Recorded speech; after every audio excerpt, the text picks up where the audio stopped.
Welcome to DEMOCREPUBLIX, where we cover the real news that matters to we the people. According to reports, Georgia Senator Raphael Warnock admitted to signing off on false information in a third-party advocacy email regarding Georgia's new voting law, which was distributed after the bill was signed into law by Governor Brian Kemp.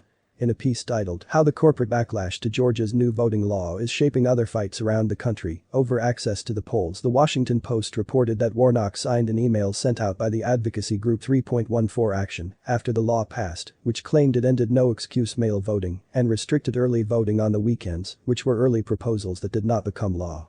A Warnock campaign spokesman said the senator signed off on his statement days before the law passed, when those provisions were still under consideration. The Washington Post added, "Both provisions, the end of no-excuse mail voting and the restriction of early voting on weekends, were considered but did not make it into the final bill. No-excuse absentee voting is still permitted, with a shorter window of 67 days to apply, while early voting has actually been expanded to 17 days, including 2 Saturdays. No-excuse absentee voting allows voters to request mail-in ballots for any reason, while some states require voters to provide an acceptable excuse." The statement went out on March 30, 5 days after Georgia Governor Brian Kemp, a Republican, signed the final bill into law, according to Fox News. President Joe Biden has also been criticized for spreading misinformation regarding Georgia's contentious election integrity law. The Washington Post fact-checker, Glenn Kessler, highlighted 2 false statements from the president. "What I'm worried about is how un-American this whole initiative is. It's sick.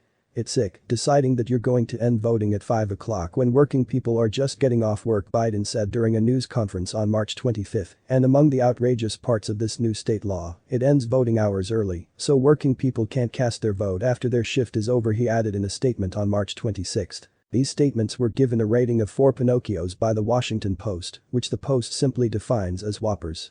With Senate Bill 202, Georgia will take another step toward ensuring our elections are secure, accessible and fair, Governor Kemp said in March, when he signed the bill into law. "Ensuring the integrity of the ballot box isn't partisan, it's about protecting the very foundation of who we are as Georgians and Americans."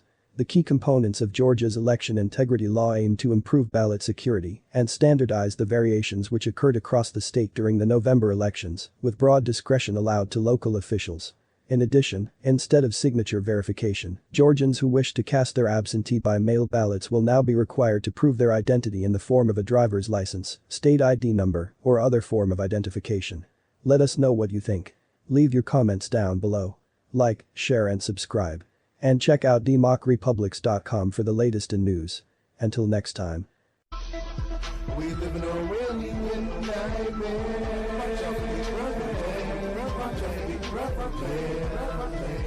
We live in a really nightmare.